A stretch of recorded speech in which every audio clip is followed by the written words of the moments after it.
It should only be 4 teams. The committee got it wrong.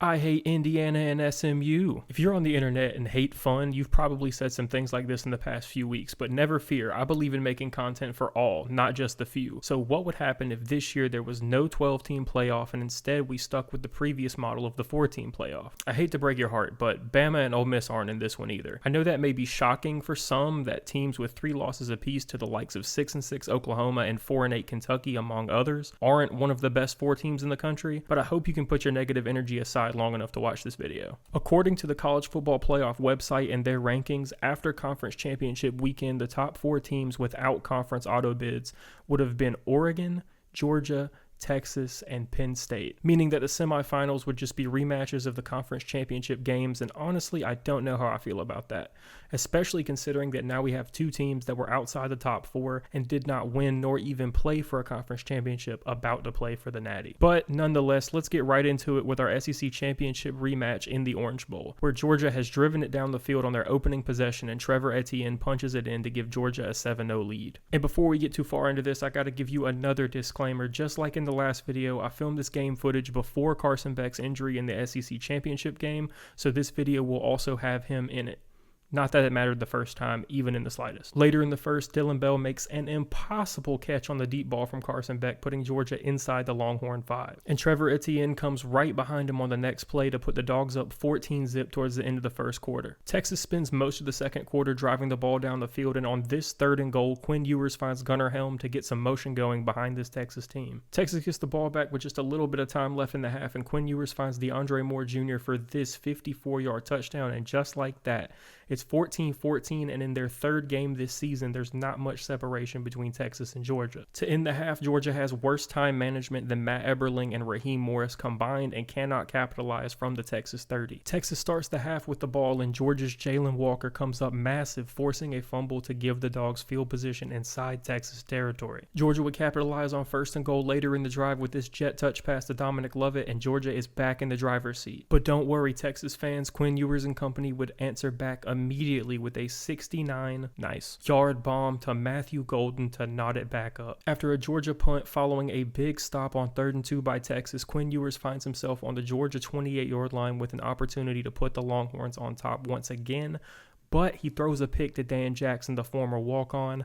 Fire me up. Carson Beck immediately finds Dillon Bell deep again to flip the field on another crazy deep ball, but this time Georgia would be stopped by the Texas defense and have to settle for a field goal. Texas would take advantage of this and drive down the field, and on this 3rd and 7, Quinn Ewers would find a man to give the Longhorns a 4-point lead with about 5 minutes left in the game. Georgia answers back quickly as Carson, I live and die by the deep ball when I'm not spending all of my time on Snapchat. Beck finds Arian Smith to once again give the Dogs a 3-point lead. Texas finds their way back down the field, and after this god-awful drop, the Longhorns settle for a field goal to tie it up at 31, and with 1:26 left, it looks like we're going to overtime once again. 49 seconds left, and the Dogs are around midfield just trying to get in range, and in classic Carson Beck fashion, he throws a pick 6, and that'll send the Texas Longhorns to the national championship. I was going to try to come up with a really good joke for this, but I think this does the job.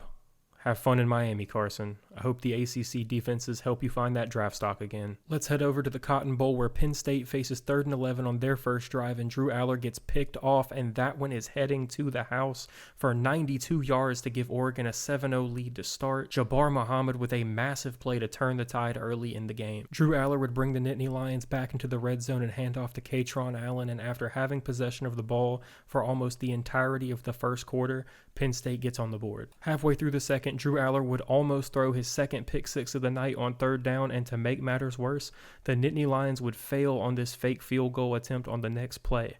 Not really sure what James Franklin's thought process was here, but better he start choking now than at the end of the game. Oregon uses the good field position to tack on a field goal, and then Drew Aller comes out swinging, finding Harrison Wallace III for an absolute bomb to set them up inside the Oregon 10. Just 2 plays later, Drew Aller finds Wallace again, this time for the touchdown to give Penn State a 4-point lead. Dylan Gabriel answers with a deep ball of his own to Evan Stewart to set up an Oregon field goal to make it 14-13 Penn State at the half. After an Oregon 3-and-out to start the second half, Drew Aller goes back to Harrison Wallace III, and this is going to set up a 1st and goal, and a couple of plays later, this time he finds Tyler Warren to go up 21-13 for the Nittany Lions, and that's really the only highlight of the third quarter. Early in the fourth, Oregon faces 4th and 17, and Dillon Gabriel finds Tess Johnson to keep the Ducks alive, and they capitalize with this touchdown pass to Trayshawn Holden. An Oregon 2-point conversion will tie this game, but Penn State's defense holds strong, and the score will remain 21-19. Penn State drives down the field and faces a 3rd and 9, and if this hadn't been a drop, it probably would have sealed the game,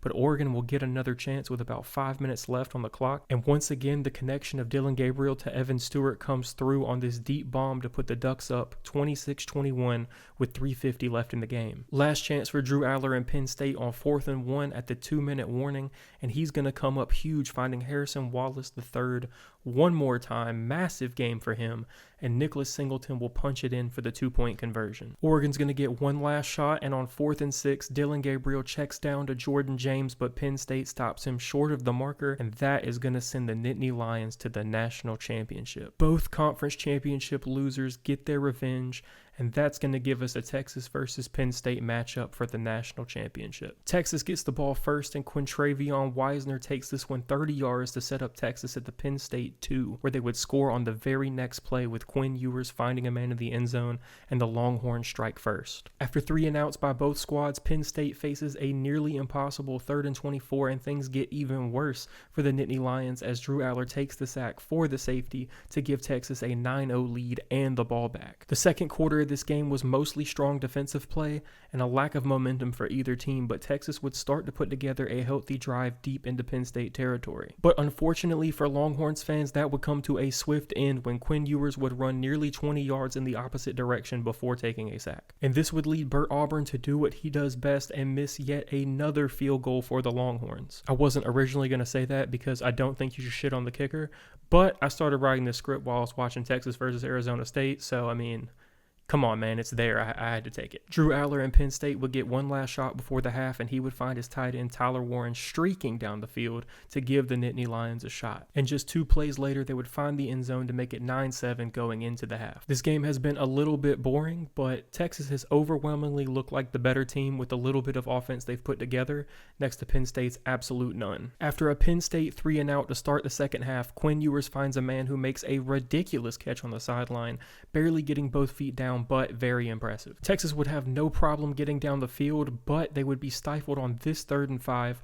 Bert Auburn would redeem himself and tack on 3 points to give Texas a 12-7 lead with 4 minutes left in the third, and we get some Longhorn dancing action. Penn State gets the ball back, and Drew Aller immediately throws an interception to Anthony Hill Jr., giving Texas crazy field position, and I don't know who he could have possibly been throwing to at all on this one. Texas faces 3rd and 8, once again trying to find the end zone, and that's what Quinn Ewers is thinking here, but this one could have just as easily been picked off. Bert Auburn kicks through another field goal, and Texas just can't get in the end zone, making this somehow still a 1-score game. But don't worry, the Longhorn is still dancing. Penn State gets the ball back, and as they use up most of the rest of the third quarter to still only be on their side of the 50, Drew Aller throws his second pick of the night to Anthony Hill Jr. Drew, my man, he's not on your team, and if I were you, I'd stop throwing over the middle whatsoever. Texas would kick another field goal as they just couldn't get anything going offensively. It's 18-7 with 10 minutes left, and they just can't pull away. Penn State would burn 6 minutes off the clock getting down the field on a very steady drive, but Drew Aller would find Liam Clifford for this touchdown pass. They would attempt to run the ball for the 2-point conversion, but ultimately they would fail,